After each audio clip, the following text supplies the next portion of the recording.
Пак, речено сторено, значи по трет пат можеби сме во вашата општина, значи почетокот на мај кога ја етаблиравме локалната бранша.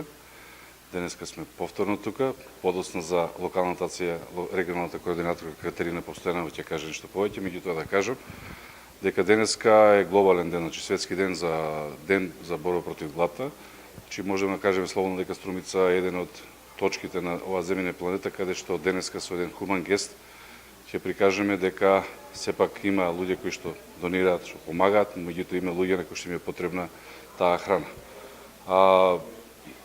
Повеќе за банката за храна, вашата општина е запознаена, бидејќи директно и градоначалникот е поддржувач на овие акции, самата општина, а денешната акција исто е поддржана со дел од фондацијата QB од Англија преку QB Македонија.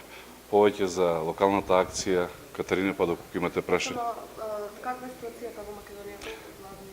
Вака, значи јас минатиот пат ви кажав во една изјава дека навистина розева дека ситуацијата не е. Меѓутоа, еден парадоксален пример ќе го дадам, кога пред 2 месеца бевме сведоци кога во Собранието се изгласа законот за енергетска сиромаштија, каде што на 20.000 домаќинства им се додели уште 100 денари помош при плаќање на сметките за електрична енергија.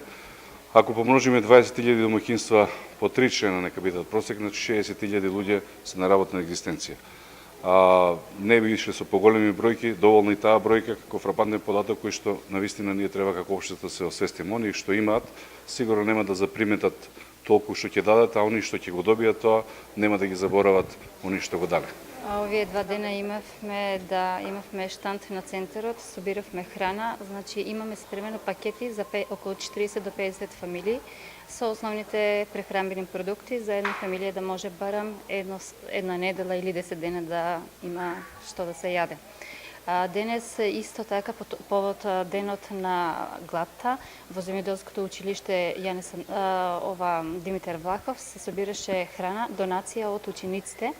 Собира храна, има големо количество храна која ќе ја донираме утре. Тоа не можам точно да кажам колку пакети, но тоа е доволно доста храна. Значи голема благодарност до нив што храната ја донира на нас, а ние со организација на жените знаеме точно на кои фамилии би им тоа било најпотребно. Генерално задоволни сте од одзивот на граѓаните во акцијата или треба уште помасовно учество? Бидејќи тоа се почетоци, овие акции се прават неколку пати, но тоа сепак се почетоци во нашиот град. Не можам да кажам дека одзивот е мал, но секогаш може подобро да се можеби повеќе афирмација на овој проект и подобро и луѓето повеќе да донираат, се разбира. Секогаш може подобро. Едно прашање од Дали банка на храна како тело што функционира и веќе неколку години планира да го прошири својот концепт затоа што веќе има простор и начин како да се детектира социјално загрозените семејства во соработка со локалните самоуправи да се најде начин барем на еден од тие членови на семејството што се социјално загрозени за вработување.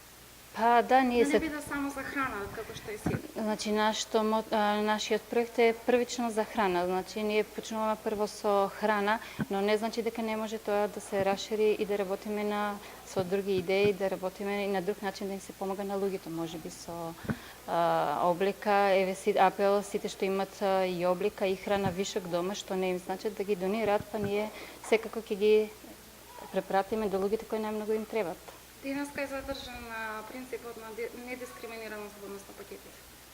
Да, значи денеска се делат пакети на сите, значи не по националност или по возраст, на сите луѓе кои сметаме дека најмногу им треба. На самохрани мајки, жртви од насилство, на луѓе загрозени кои се на работна екзистенција.